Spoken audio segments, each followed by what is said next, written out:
İslam, Bəli. bir iqtisadçı kimi insanların iqtisadiyyat haqqında ən çox hansı mövzularda səhv etdiklərini deyə bilərsən? Mənə elə gəlir ki, xüsusilə də son 2-3 ildəki iqtisadi proseslərə görə görürəm ki, insanların inflyasiya haqqındakı fikirlərində çoxlu səhvliklər var. Ən sadəsi, məsələn, insanlar inflyasiyanın enməsini qiymətlərin enməsi kimi düşünürlər. Əslində, inflyasiyanın enməsi o deməkdir ki, inflyasiya hələ də olacaq. Məsələn, deyək ki, inflyasiya 9%-dən 2% enibsə, deməli, hələ də qiymətlər 2% artır hər il. Yəni, qiymətlər enmir. Qiymət artışındakı sürət azalır. Qiymətlər hələ də artır. Yəni, 3 il əvvəlki qiymətə biz heç vaxt qayıtmırıq. Hətta 3 il əvvəlki qiymətdən əvvəlcə 10% çox idik, sonra biraz da 2%, sonra yenə 2% daha çox olacaq. Yəni, bütün dövlətlərə də inkişaf etmiş iqtisadiyyatlarda belə ən az 2-3% illik inflyasiya hədəf var. Yəni, inflyasiyasız iqtisadiyyat yoxdur. Və bununla əlaqədar olaraq mənfi inflyasiya, qiymətin düşməsi əslində öz-özlüyündə yaxşı bir şey deyil. Ona görə ki, əgər bir ölkədə qiymətdə düşürsə, o deməkdir ki, iqtisadiyyat çox pisdir. Nəsə bir pis bir şey var ki, iqtisadiyyatda yaxşı getmir, tələb azalıb, iqtisadiyyat kiçilir, ona görə qiymətlər düşür. Yəni, qiymətlərin düşməsi nəyinsə pis olduğunu işarə göstərir.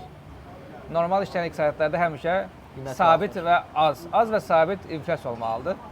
Amma qısacası inflyasiyanın düşməsi, enməsi qiymətlərin düşməsi demək deyil. Tam tərsi, qiymətlər hələ də qalxır, amma sadəcə olaraq yavaş-yavaş artır. İnsanlar həmişə deyir iqtisadiyyat pisdir. Amma səncə onlar burada nəyi səhv anlayırlar?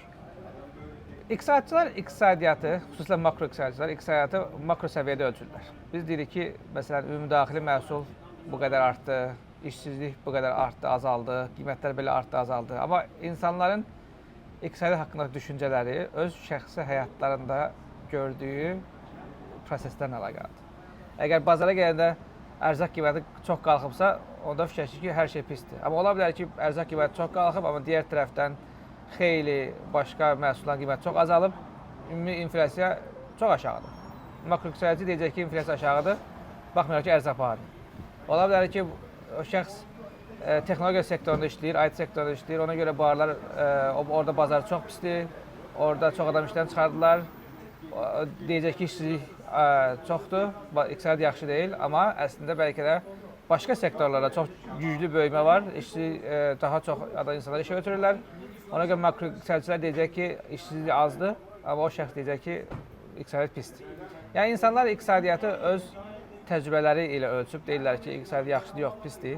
Amma makroiqtisadçılar şəxslərə görə yox, ölkənin ümumi vəziyyətinə baxaraq deyir ki, ortalama bir şəxsin vəziyyəti necə olmalıdır? Yəni, ölkə yaxşı edir, pis edir, o ümumi rəqəmdir, orta baxımlardır. İqtisadiyyat güclü böyüsə belə, işsizlik çox az olsa belə, inflyasiya çox az olsa belə, həmişə bəzi sektorlar davamlı çətin vəziyyətdə ola bilər. Həmişə bəzi məhsullar bahalaşa bilər. Həmişə bəzi sektorlarda kiçilmə ola bilər. Kapitalizmin əslində əsas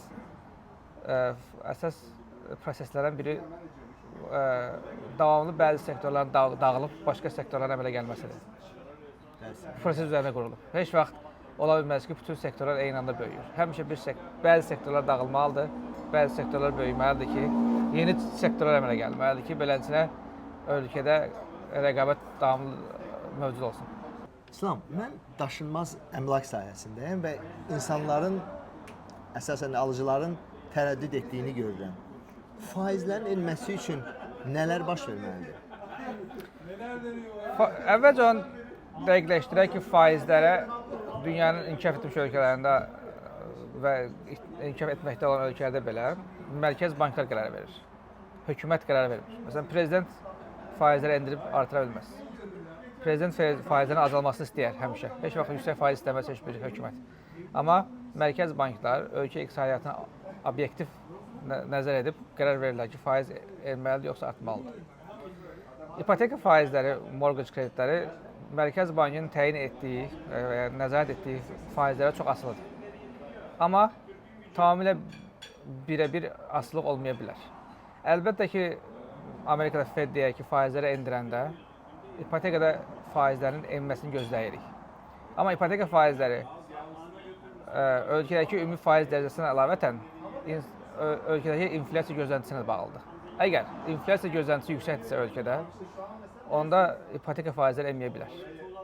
Çox məntiqli şəkildə deyək ki, əgər 4% inflyasiya gözləyirsə banklar, niyə insanlara 4%də kredi verməlidir? O deməkdir ki, real olaraq 0 qazanacaqlar. Əgər inflyasiya gözləntisi 4% isə, banklar 6% ipoteka verəcək. Amma inflyasiya gözləntisi 2% isə, onda 4% ipoteka verə bilərlər. Əgər Mərkəz Bankı faizləri endirsə belə, faiz gözləntisi əhəmiyyətlidir. Təbii bunlar hamısı birbirine əlaqəlidir. Yəni Mərkəz Bankı o vaxt faizi endirər ki, normal şərtlərdə inflyasiya gözləntisi azalıb və inflyasiya azalıb. Amma bazar həmişə eyni şeyi fikirləşmə bilər. Yəni nəticədə ipoteka bazarını müəyyən edən ipoteka investorları fərqli fikirləşib, fərqli inflyasiya gözləntisi ilə ipoteka faizlərini endirməyə bilərlər. Əla.